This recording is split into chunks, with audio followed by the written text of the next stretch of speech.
my name is Amy and I make videos on sustainable living for anyone and everyone because I think we can all save the planet. Definitely hit that subscribe button because why wouldn't you want to save the planet? For today's video, I'm going to be showing you guys how I did this project. I put embroidery on my kanken. I think it looks amazing. It's a great way to customize it so no one can steal it, because it's very personalized. You can definitely do this on any backpack, so definitely keep on watching to see how I did it so you can also customize your very own backpack. Before you touch your backpack, before you do anything, the first thing you want to do is plan everything out.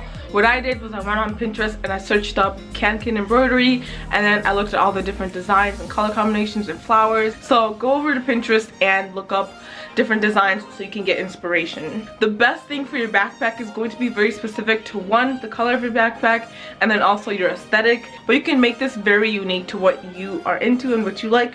I think flowers was the easiest, and I think it just looks the most natural, especially for like going around this thing. I think it's just perfect. But you can also embroider on different parts of your backpack, like here. You can do like embroidery on the sleeves. You can make this project as unique to you as you want. So now I'm going to show you guys how I designed my backpack on paper. I just used a blank sheet of white paper to draw my design, but the first thing I wanted to do was measure out how much space I would need. So I first did a circle of the logo, and then I measured out how much you have around the logo to do your design. So then I made a circle around that, and this would kind of guide me in creating my design. Once I had that drawn out, then I just kind of drew where I wanted the flowers, the roses, the daisies, all of that. And this doesn't have to be exact. I ended up changing my design a couple times, but this is just a starting point.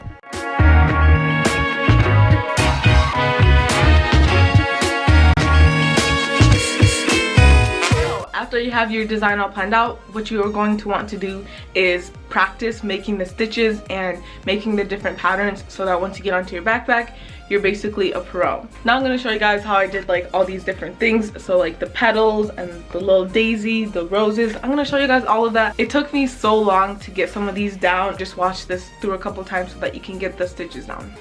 First, you want to draw out the outline of all of your stitches to practice with.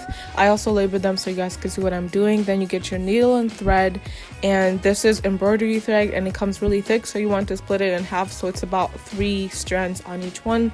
And it's a bit hard to thread, so you can use a needle threader, but just keep in mind that it could break like mine did a couple times.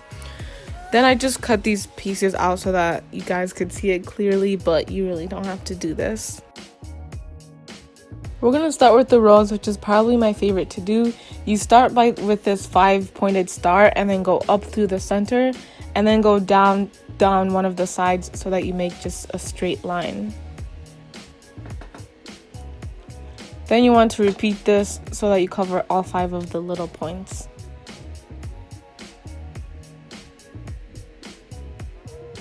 Once you do that, you want to go back up to the center and be careful not to poke yourself like I did.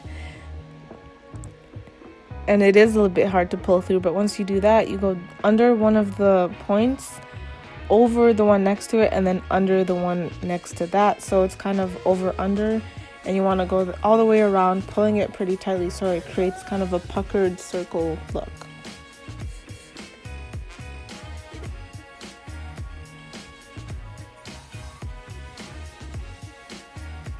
Once you're done, I was kind of losing thread at the end, but you just want to put your needle underneath so that it's kind of hidden, and then you can tie it in the back.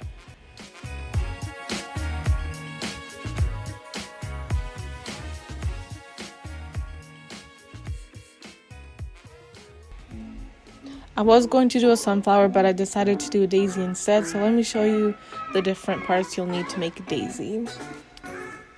First is this little leaf pattern. This is really simple. All you do is go up from one side of a little line and then go back down the same hole that you just went up, leaving a little loop, which we'll use later. You then go to the end of this line that you created and pull the thread up, but not all the way through, so that you keep this loop. Then you go through the loop and pull your string straight, but not too tight because then you'll lose the loop once again, and back down the same hole so that it creates this little teardrop shape.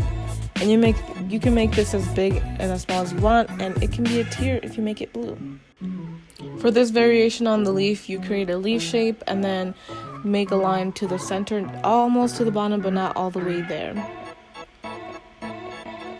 Then you go right to the side of that first stitch and down to the same hole that you made at first. And then you do this on the other side to the same hole, and then alternating sides until you reach the bottom. And once you have too much thread, you can move your needle to the bottom. And then you just tie it in the back. To make French knots is kind of simple, but you need practice to get it. You just go straight up through where you want the little dot to be, and then you twist it once, twice, and then hold this really tightly. You want to hold it really tightly and slip the needle back through the same hole and pull slowly so that it doesn't become tangled. But once you do that perfectly, then it creates a little dot. And I'm going to show you guys a couple of times because this is kind of tricky if you don't do it perfectly.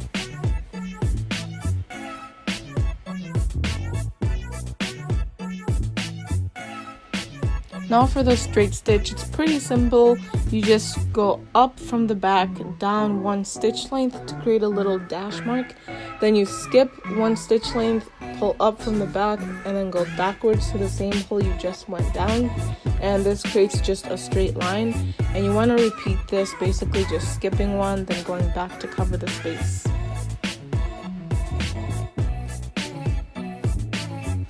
For a split stitch, you start the same way, going up from the back and then forward 1 stitch length. But you want to keep a loop that you're going to use later. Then you want to go backwards to the center of the stitch, and this basically is where you split it in half, and then you pull the needle through the thread of the loop that you just left open. Then you're just going to pull this tight, and this creates kind of a straight line. It's really similar to the straight stitch. And then you repeat this over and over again until you have a straight stitch.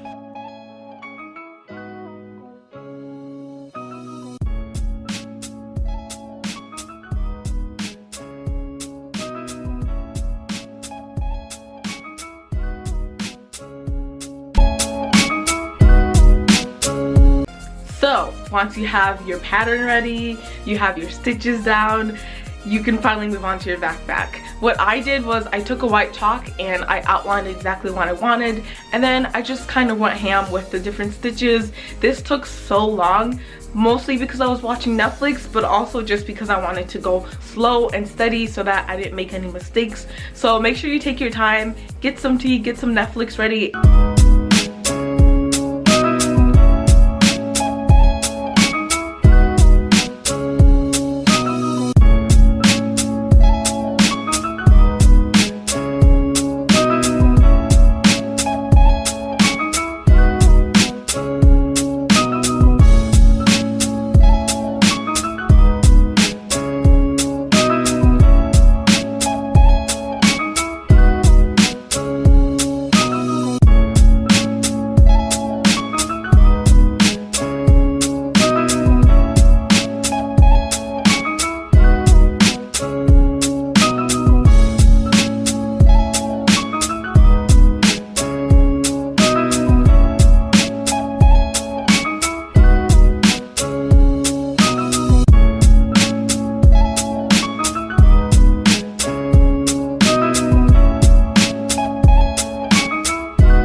once you've had all of that done, this is what your backpack hopefully is going to look like. Obviously different depending on the color of your backpack and the designs you chose, but if you ended up doing something similar to mine, completely different, I want to see what you guys came up with. So definitely follow me on Instagram or Twitter and you can show me what your designs look like. I would love to repost them. I love how this turned out. I think it's just a great way to personalize your backpack, and I definitely have been getting compliments on it. So definitely customize your backpack. I think it's a fun project to do, especially because these backpacks are starting to get really basic.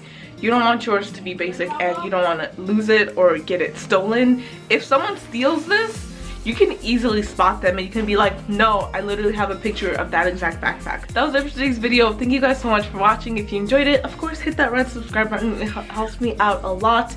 My goal this year is 12,000 subscribers. So if you guys could help me reach that goal, that would be amazing. I will also have all my social media linked down below, so you can follow me on Facebook, Instagram, and TikTok. I actually have literally way more followers on TikTok than I have here, so you can go follow me on there. I do a lot of videos related to politics. Same with Twitter. I talk a lot of politics on Twitter, so YouTube is kind of like my sustainability social media platform, and then everywhere else I just talk about politics. So that was it for today's video. I think that's it. I will see you guys in my next one. Bye guys.